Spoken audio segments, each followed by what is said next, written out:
This is the first video after making and installing my rail sort of camera bracket there for point of view shots. And I don't know if this phone had an upgrade or if I'm doing something wrong, but I seem to be no longer able to change the magnification while filming. I used to be able to do that before, I think. In any case, before I slide this thing in place and get back to work, I just wanted to remind you of my setup. This is a fairly low ceiling. My taller clients have banged their head on these beams. The thing was, when I was a boy, this was a dirt floor, and they poured a concrete floor sometime in the 60s. There's that recession you see there. It's about 3-4 inches lower.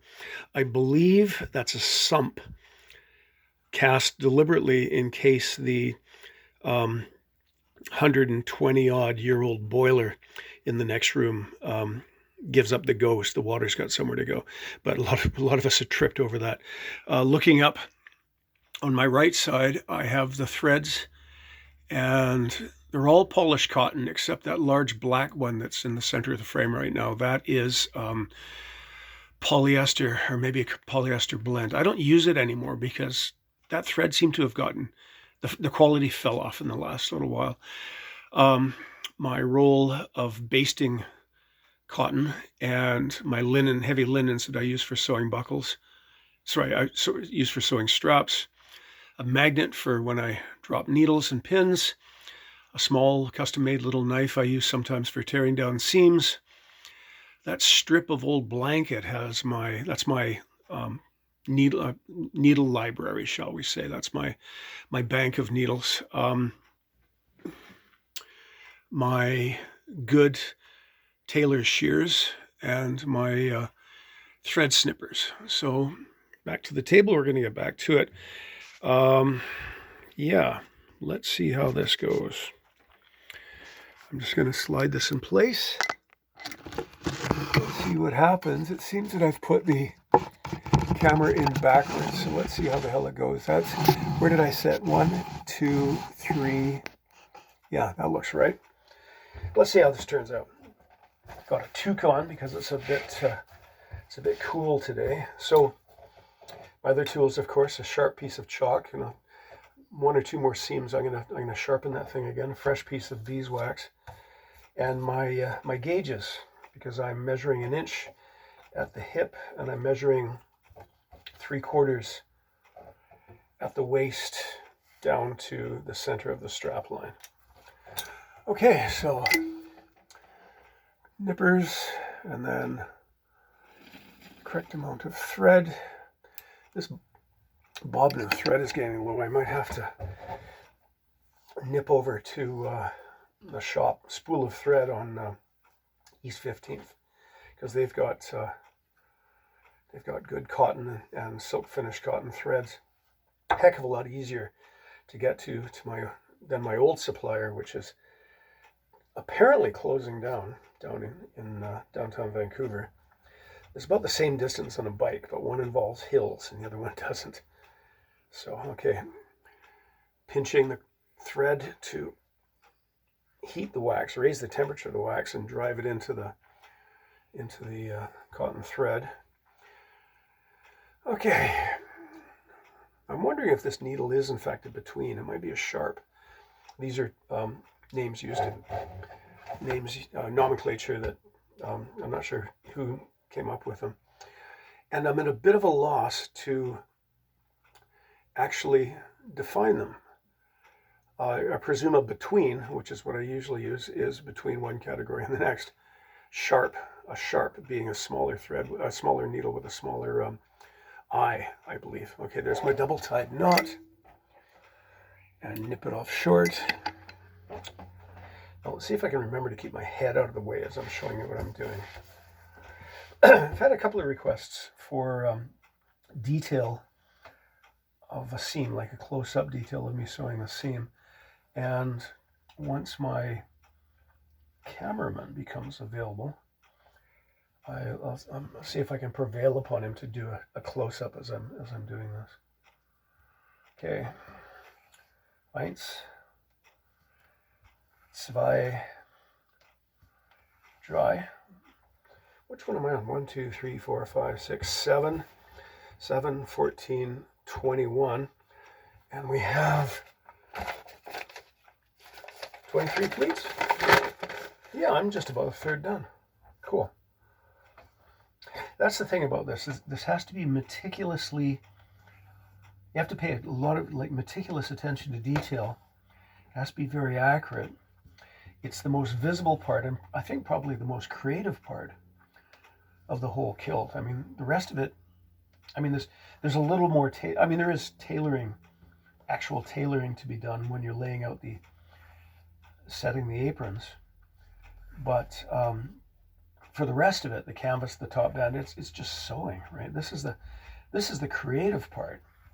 But ironically, it's also rather tedious. It's a bit dull. And sometimes it takes me a bit of an effort. Sometimes I fall into it effortlessly, but other times I don't. Finding sort of a happy medium in the sort of mental approach to this,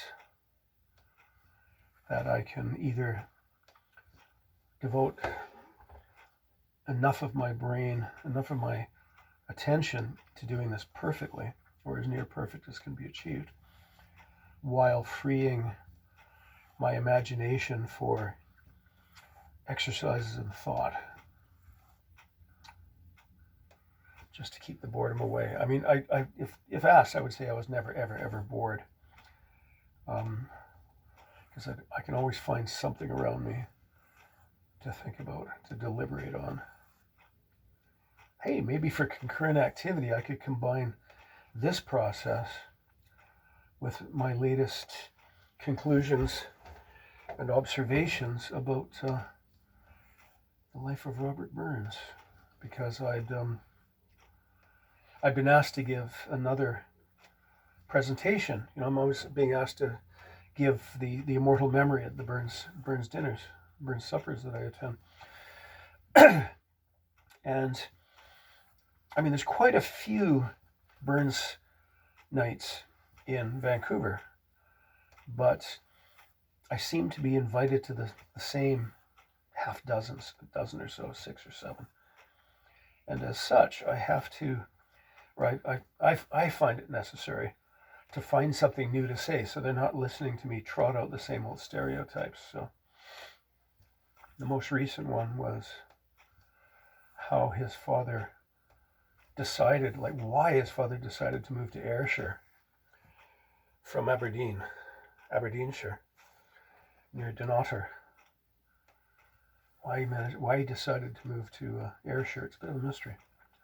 Anyhow, so I'm chugging away here, at least 8, possibly closer to 10 or 11 stitches per inch. Now, if we looked at these very, very closely, they're in no way invisible. And I've mentioned this elsewhere, the stitch has to grab enough cloth on both sides to actually hold it in place. If you're just catching a yarn or two of the cloth, you're going to have a problem if that comes under tension, because it's going to pull the yarn out of the cloth. Okay, getting down to the end, the raw edge. Now, again, I capture, you can see I'm passing the thread around the outside to capture the top edge so that I don't lose any more yarns. I've lost about 3 yarns. I mean, this stuff is 40 yarns per inch. It's this wonderful, wonderful high thread count. I backstitch, so I passed it around, and I'm backstitching a couple times, making a knot, 1, 2, 3 around the needle, and then I'm just pinching so that the knot slides along the thread. That time I just sort of pinched it, and it's about 1 inch plus from the end. Because I found with the polyester thread when I was using it that it's quite strong, and I could pass it 4 times around the needle and draw it tight, and it wouldn't break. But if I do that with this cotton thread, the cotton thread will break. So I do a 3, and then I'll do a second one. Let's do another 3. Now this time, you may not be able to see it. I'm backlighting it against my finger. You see, there's the overhand knot, and it's kind of twisted around itself. I'm passing my needle through the eye, and then I'm using the needle to pull the knot. I'm not sure if you can see that or not, but I pulled the knot down the thread to where I wanted it. And now I pass through it again. Good. Put my needle there. 1, 2, 3, 4, 5, 6, 7, 8. 8, 16, 24. Yeah, look at that. I'm 8, 16, 20. I'm third. I'll be a third done with this. Brilliant. It is 11 o'clock on a Saturday. It's a little too cold to go rowing. It wouldn't be quite comfortable. I mean, yeah, when you're out in the water and heaving on a set of oars, you warm up pretty quick.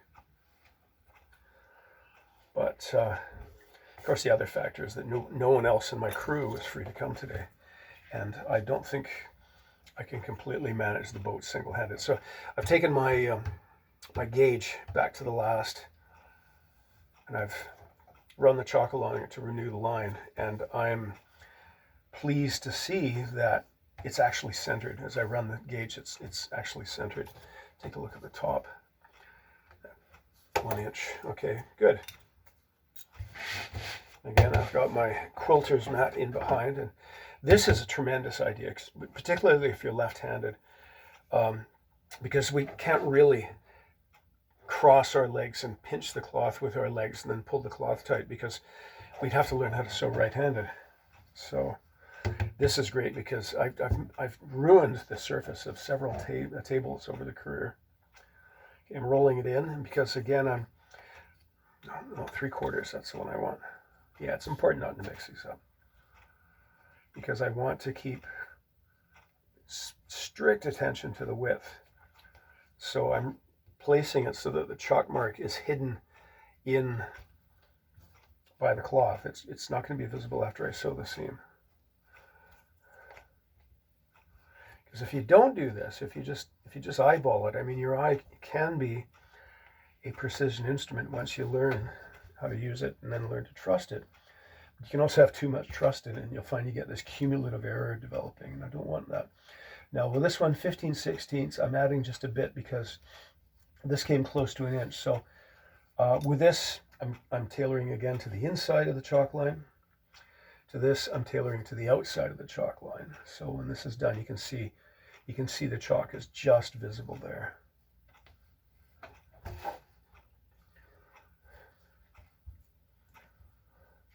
And sometimes cloth will kind of roll one way or the other. For me, it tends to roll under. You can see how it's rolled under there. That'll be corrected when we baste it.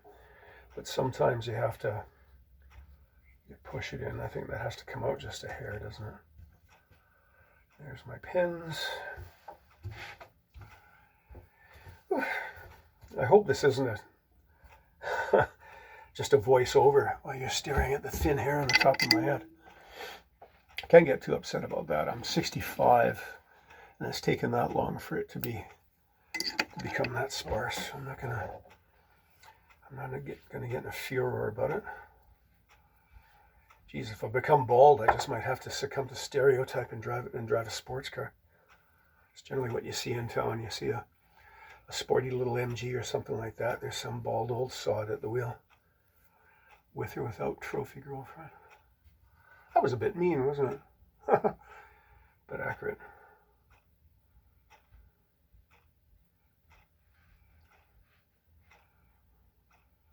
Thread that needle. Come on. The thing about using a waxed thread sometimes is that wax can actually build up in the eye of the needle, so that the needle becomes gradually harder and harder to thread. And to thread it, you either have to get up close with the old man zoom or get in there with the sharp end of another needle. There we go. And pick the wax out of the needle. I suppose if I was super organized or whatever, I'd have a pot of water on the low boil so I could just stick the needles in and lose the wax that way. Okay, I messed up that knot. Let's do that again. Got it again. Nice fat knot.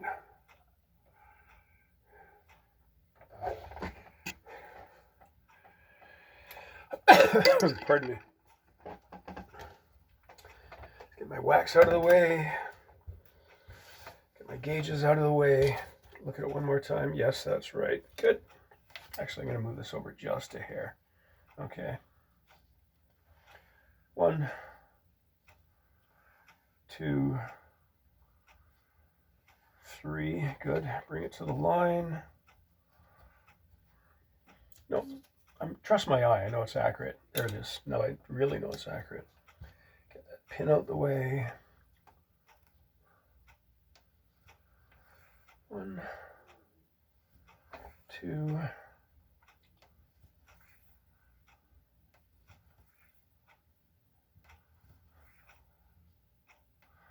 One of these days, because I'm not an Excel spreadsheet kind of guy, but one of these days it might be amusing to tally the average number of stitches per fell seam and multiply that by the number of seams sewn over a month or a year and see how many kilometers that turns out to.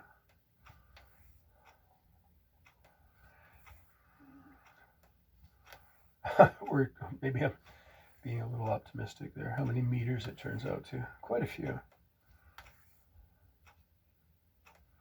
Now again, I'm being aware of the fact that because it's a fell seam, it tends to pull the right-hand piece up relative to the left-hand piece. And it's a matter of tensioning it. I'm going to have to think because I've been doing it sort of intuitively for decades. I'm going to have to think so that I can define what I'm actually doing and adjusting the tension of the right-hand piece with my forefinger, my right forefinger. Get that pin out the way.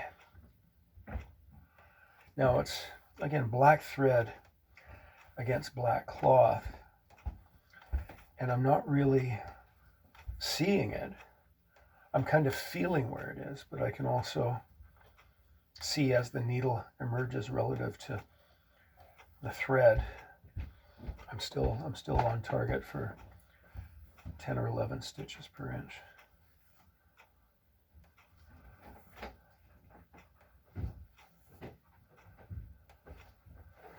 Morning. A daily parade to the laundry room.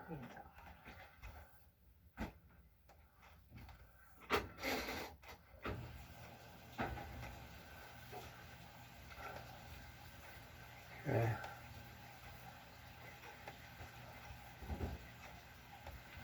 So I anticipate, yeah, it's 11. I had a usual few cups of coffee and a couple of poached eggs on toast. I think that'll see me through the day as far as calories is concerned. I'll probably stop for a water or something mid-afternoon. And I pulled the thread off of the needle and right on.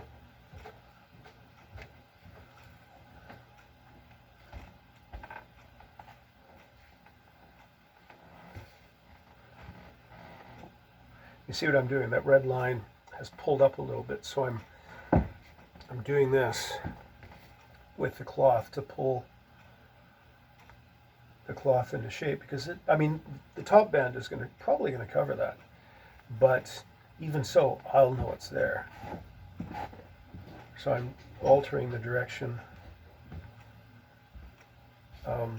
the angle as it is of the needle as I pull it in. Now you can see there's a yarn coming off, but again I'm capturing the edge, going back about 3/4 of an inch, width of a pinky nail,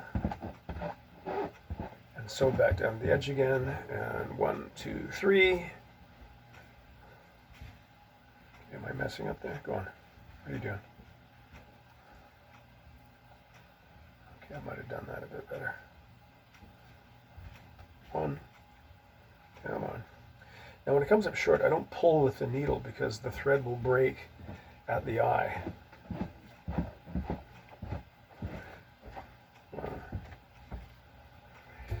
There we go. 1, 2, 3, 4, 5, 6, 7, 8. So that's a third of the pleats. I'm going to check out now because I really don't think you want to listen to me free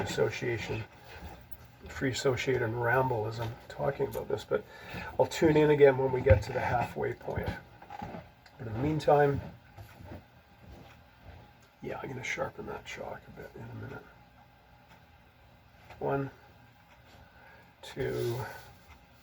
Sometimes I'll deliberately use a dull chalk because I want a wider line to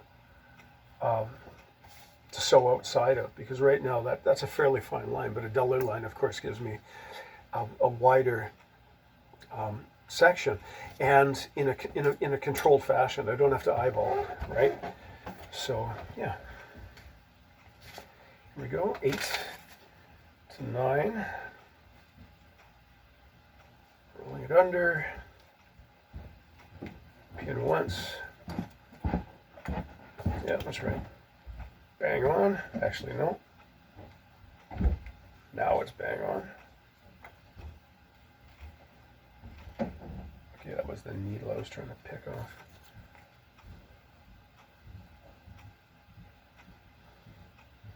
Again, it looks like I'm being fussy, but the width of a single yarn is inconsequential in one pleat, but it adds up remarkably fast and to a remarkable extent over a number of pleats. And stretch, and that looks good. Okay, I'm going to